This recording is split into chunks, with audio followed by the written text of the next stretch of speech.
Boys, today we're going to be doing something a little bit different, and I don't know if I want to do this like every single week or if that's too long of a time, maybe even quicker than that, but we're just going to run through all the new shit that's happening in MMA, specifically the UFC. We're going to run through, new stuff that's happened in the past few days.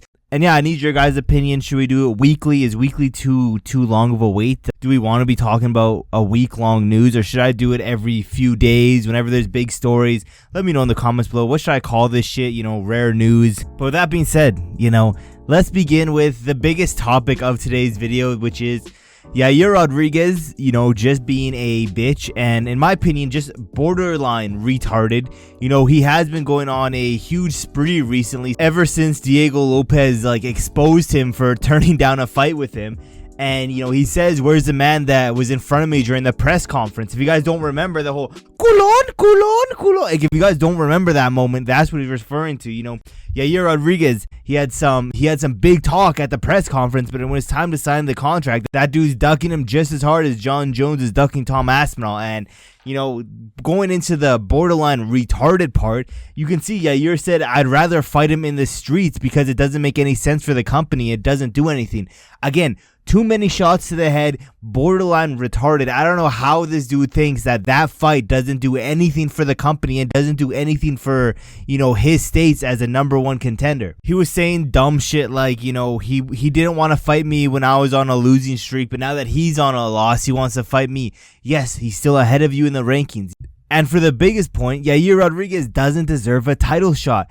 If he goes out, let's not forget that this dude went out here and beat an old Bellator dude in Pitbull, and prior to that hasn't won in 2 years. So yes, you kind of need more than one win to get a title shot. At least that's what I think. The UFC is kind of retarded and has been almost pushing for this Yair Rodríguez title fight for some reason. But I think Yair Rodríguez is, I've said it from the jump I've been on this, that this dude's a spoiled little brat, and he's just, I don't understand how he has any fans. If you guys don't remember when he had his hissy fit after eye poking, I think it might have been Jeremy Stevens, after eye poking the shit out of him, and then it became a no contest. He was throwing a hissy fit in the octagon, and then Bisping went in there to interview him, and he freaking, the same thing, the Coulon came out again. He's like one of those stray cats where, they start hissing at you, but when you start to get close to them, they start running away, scared as shit.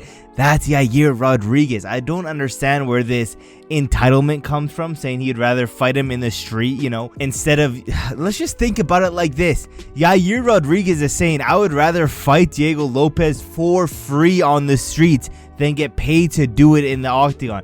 I think that's because he knows his ass is going to get whooped regardless if it's in the streets or in the octagon. He just doesn't want that shit to be broadcast to millions of people. And then not only that, Diego Lopez came out and said, because Yair said that, he ducked him before when he was on a losing streak, when Yair Rodríguez was on a losing streak. But Diego came out here with some receipts saying that he's accepted every single fight the UFC has offered him. He accepted, the Yair Rodríguez fight back when Yair was on a losing streak. He accepted the Aaron Pico fight, and just recently the Gene Silva fight. Now, people were speculating that the Gene Silva versus Diego Lopez was the next fight, while Rodríguez was getting that undeserved title shot. But it looks like I honestly think the MMA community has made it so, has had their voice so loud that they pretty much forced the UFC not to give Yair Rodríguez a title shot. And regardless of that, that just shows that Gene Silva versus Diego Lopez was official and was gonna happen. But it looks like they scrapped that idea, because now that it's coming out that Diego Lopez said that Yair Rodríguez didn't accept the contract, I think that means they're gonna get a new matchup for Gene Silva. I don't think it's gonna be Diego Lopez. I think they're gonna give a different fight for him. With that being said, Yair Rodríguez is a bitch, borderline retarded. I have no idea what this dude is thinking. Let's keep moving down though. To another borderline retarded dude, we have Justin Gaethje.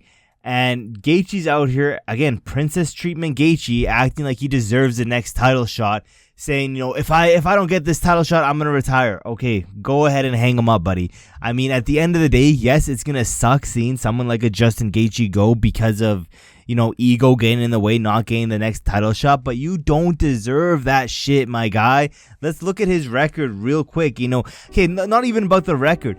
At the end of the day, it's about selling tickets. And yes, people know Justin Gaethje as this, as the marauder, the violent man, your favorite fighter's favorite fighter. That's how we know Justin Gaethje. But it's a bad look when your last fight against Max Holloway, not the short notice against Fiziev, but your last fight, you got slumped out cold. And prior to that, you were getting pieced up for 5 rounds. It's just a bad look. And yes, Gaethje can go out here and be all princess treatment. I deserve the title shot. But you know how pissed the MMA community would have been if Gaethje got the next title shot over someone like a Oliveira. Yes, both of them a very similar story. I understand that, but when it comes to Oliveira, his second last fight, he wasn't slumped out cold. He had a very razor close fight with Arman. Arguably, Arman and Ilya should be the guys fighting for that belt, but the UFC is retarded in general. But yeah, Justin, he, not only that, Paddy's coming out here saying he's ducking him. He doesn't want to fight Paddy. He's ducking him. He won't sign the contract. And that's because Gaethje has this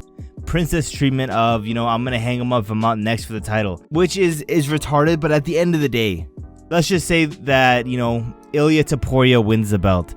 They're probably going to do Ilya Topuria versus Justin Gaethje. As much as I hate it, that's probably what's going to happen. Gaethje's probably going to get his princess treatment. The UFC like him. Dana likes him. He's been a company man. It's probably going to happen, but he doesn't have to come out here and be all bitchy about it.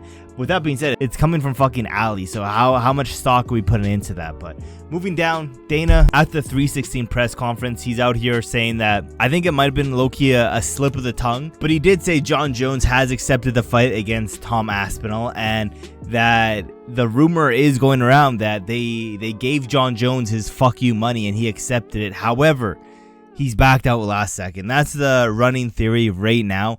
And the thing that pisses me off is, Dana's out here being like, people are so stupid saying, I'm not going to be the promoter for Canelo versus Crawford. This is so stupid. I'm definitely the promoter. Even though, Turkish have said some other things, I'm still going to be the one doing it. However, he can't run his own promotion right now. He's letting the UFC sink to the ground, especially in that heavyweight division. And he's just, it's either oblivious or he's purposely gaslighting us into us believing that he doesn't know what Jon Jones is saying. Because at the press conference, people are saying Jon Jones has been saying all this crazy shit on Twitter that, he's planning on retiring, that he's told the UFC his plans and all this shit. And Dana's out here surprised. Oh, I didn't know he was saying this stuff. He wasn't saying this last night in the bedroom. I have no idea why he's saying this. Dana's just either being oblivious or just retarded and trying to gaslight us into believing that he doesn't know what Jon Jones is saying. With that being said, he's not doing tricks on it with Jon Jones anymore. He's definitely been doing a whole lot less tricks on that thing recently. Before he's like, yeah, Jon Jones is the greatest ever. 2 people come into the room. Jon Jones is the one that leaves that room. Jon Jones has never ducked anyone, blah, blah, blah, blah, blah. And now he's like, I can't force the dude to fight if he doesn't want, like, it's a complete 180 compared to even a few months ago from what Dana was saying. With that being said, Dana, pull your shit together. No one cares if you're promoting the Canelo fight. Get your shit sorted with the UFC. UFC is going downhill this year, and we were saying in the beginning of the year that this year had the opportunity to be one of the greatest years in the UFC, just straight up matchmaking wise, and we're halfway through, and the UFC has fumbled so many matchups. So get your shit together. With that being said, Manel Kape pulled out of his fight at UFC 317. It looks like he has a fractured foot, broken foot, something like that. At the end of the day, unfortunately, this dude will never be anything great in the UFC, and that has nothing to do with his fighting ability or fighting style. It has to do with this dude is constantly pulling out. It's pullouts. It's weight missing. I think I saw something where he had like 17 pullouts or pullouts in the last few years, which I could see. Just looking at his fight record, he has more canceled fights than he does fights recently. And yeah, unfortunately, Manel Kape, just one of these fighters who were destined to be something good, but circumstances, either weight cutting or injuries have happened. He'll never be anything great in his career, and it sucks to say. He's also getting old. He's not the youngest dude in his division. He's 31 years old, and yeah, he's in his prime right now. but being in your prime and constantly getting pulled out is not a good thing. With that being said, the guy replacing Manel Kape, you guys all probably heard it by now, Joshua Van, taking on arguably the #1 contender in Brandon Royval, and this is either going to go two ways. Either we're going to see Joshua Van enter into the Matrix and do some crazy shit at 317 and get arguably a #1 contender fight at flyweight, or the old crafty vet at Brandon Royval is going to probably finish, Joshua Van. Those are the two options. I like it because Joshua Van is young, but at the same time, this is a fucking huge step up for Joshua Van. And I'm not saying he can't get it done, but the experience level, not just experience, but just the top 15 level, the top 10 level, the championship level, the experience is so much more on that Brandon Royval side. And if there's anyone that I could see getting it done, it is Joshua Van. Plus, he's super young in this division. Even if he does lose to Royval, I could see him bouncing back just like he did before when he got knocked out. I think this is the second best option we could have now that Manel Kape is out. Is it risky? Yes, but if he does get it done, he's next up for the belt regardless. I guarantee if he gets done, he's getting that next title shot, which is great because the title is getting fought for that card as well. But that being said, moving down, Merab Dvalishvili, all of our favorite little gremlin. His ass just passed John Jones in the pound for pound ranking, ranked #2. I think that's fair. Yeah, I think that's fair. But with that being said, the pound for pound ranking still needs some huge improvements. We still have John Jones ranked #3 after coming off a old man Stipe fight. I don't think he deserves #3. I arguably think that Topuria deserves to be higher than John Jones. And the biggest fuck you in my opinion is Pantoja being ranked #10. But yeah, Merab, I think is good being at the second place right now. Plus, this dude's stupid active. He could fight arguably 2 more times this year, and there would be arguments for him passing Makhachev, depending on the way he finishes fights and who it's against. If it's against Corey Sandhagen and Umar back-to-back, I could see people having a strong argument to put Merab over Islam Makhachev. But that being said, we only got a few more short little things left. Buckley's fighting this weekend. I think he's going to beat our favorite Unk in the division. With that being said, though, Buckley's out here talking that crazy shit, saying if he beats Usman this weekend, his ass is next for that belt. He's passing Islam Makhachev. He's over Islam Makhachev. He's getting the next belt. Makhachev is going to have to wait out for him. No, that's just simply not going to happen. You could go out here and you could go out here and do a better highlight reel KO than that spinning heel kick that he has. He can go out here and get the best knockout in UFC history, and Makhachev is still going to be before him, With that being said, do I think he's next up after Makhachev? I think it depends when that fight gets announced, Makhachev versus JDM. If it happens here pretty soon, maybe, but arguably I think we're going to have to see Buckley fight one more time. Maybe against a Bilal Muhammad, a Sean Brady, a Shavkat, and Ian Gary. I think he'll have to fight one more time, and I think a lot of these guys are gonna have to fight one more time and do a whole tournament to see who's gonna be the next contender, because there's gonna be a little bit of a logjam. I'm not gonna lie. That being said, this last one goes into the whole Diego Lopez and Yair Rodríguez situation. No pay-per-view for September, which is a good and a bad thing. Bad thing is we're probably going to have some stinker fight night cards in the Apex. Good thing is, I think that means we ain't going to see Yair versus Volk 2. The whole reason we were going to have that is because they needed a Mexican on that pay-per-view on the Noche card.